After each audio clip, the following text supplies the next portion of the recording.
السلام علیکم رحمۃ اللہ۔ سورہ نساء مدنی صورت، چوتھے سپارے کا 13واں رکوع، آیت نمبر 11۔ اعوذ باللہ من الشیطان الرجیم، بسم اللہ الرحمن الرحیم۔ یوصیکم اللہ فی اولادکم للذکر مثل حظ الانثیین فإن کننا نساء فوق اثنتین فلہن ثلثا ما ترک وَإِن كَانَتْ وَاحِدَةً فَلَهَا النِّصْفُ وَلِأَبَوَيْهِ لِكُلِّ وَاحِدٍ مِّنْهُمَا السُّدُسُ مِمَّا تَرَكَ إِن كَانَ لَهُ وَلَدٌ فَإِن لَّمْ يَكُن لَّهُ وَلَدٌ وَوَرِثَهُ أَبَوَاهُ فَلِأُمِّهِ الثُّلُثُ فَإِن كَانَ لَهُ إِخْوَةٌ فَلِأُمِّهِ السُّدُسُ مِن بَعْدِ وَصِيَّةٍ يُوصِي بِهَا أَوْ دَيْنٍ آباؤکم و ابناؤکم لا تدرون ایہم اقرب لکم نفعا فریضۃ من اللہ ان اللہ کان علیما حکیما۔ اللہ تعالیٰ تمہاری اولاد کے بارے میں تاکیداً حکم دیتا ہے کہ مرد کا حصہ 2 عورتوں کے برابر ہوگا۔ اگر اولاد میں صرف لڑکیاں ہی ہوں اور وہ 2 سے زائد ہوں تو ان کا ترکہ سے 2/3 حصہ ہے، اور اگر ایک ہی ہو تو اس کے لیے ترکہ کا نصف حصہ ہے۔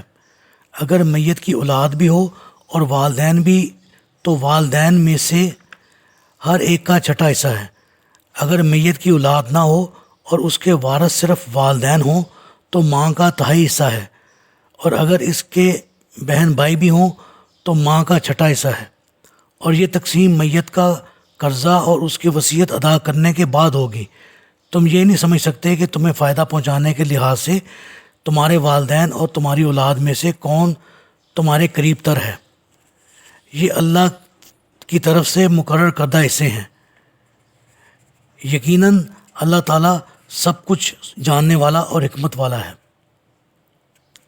جی، پھر جب اللہ تعالیٰ نے سورہ نساء میں خود ہی والدین اور اقربا کے حصے مقرر فرما دیے تو ان آیات میراث کی روح سے وصیت کی فرضیت ختم ہو گئی۔ بالفاظ دیگر وصیت کی فرضیت کا حکم منسوخ ہو گیا، اور اب وصیت کی حیثیت فرض کی بجائے محض اختیاری رہ گئی۔ یعنی اگر کوئی شخص وصیت کرنا چاہے تو کر سکتا ہے، اور اگر نہ کرے یا کر ہی نہ سکے تو بھی کوئی حرج نہیں۔ البتہ اس وصیت پر سنت نبویہ کی روح سے 2 پابندیاں لگا دی گئیں۔ ایک یہ کہ کوئی شخص اپنی 1/3 مال سے زیادہ کی وصیت نہیں کر سکتا، اور دوسرے یہ کہ وصیت ذوی الفروض کے حق میں نہیں کی جا سکتی۔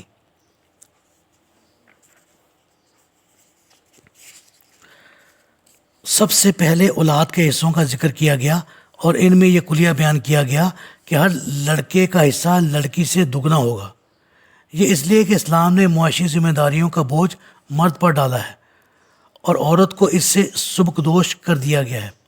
اور جب مرد کمانے کے قابل نہیں رہتا، مثلاً باپ دادا وغیرہ، تو اس کا حصہ عورت یعنی ماں دادی وغیرہ کے حصے کے برابر ہوتا ہے۔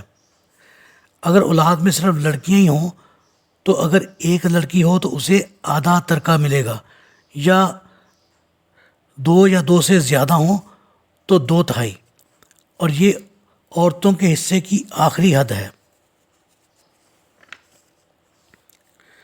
اگر میت کی اولاد بھی ہو اور والدین بھی تو والدین میں سے ہر ایک 1/6 حصہ، یہاں مرد عورت کا حصہ برابر ہو گیا۔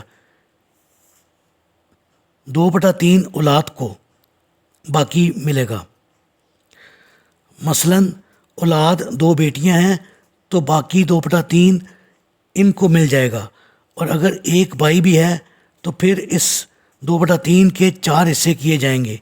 2 حصے بیٹے کو ملیں گے اور ایک دونوں بیٹیوں کو، کیونکہ اب بھائی ان بہنوں کا کفیل ہوگا۔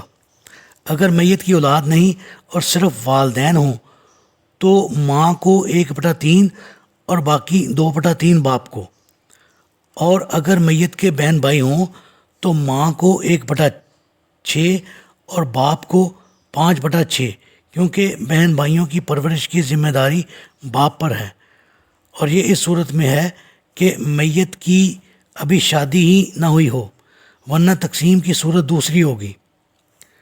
مختلف ورثہ کے حصے کی یہ تقسیم اللہ تعالیٰ کی حکمت کے مطابق ہے، کیونکہ تم یہ بھی نہیں سمجھ سکتے کہ میت کو فائدہ پہنچانے کے لحاظ سے قریب تر کون ہے۔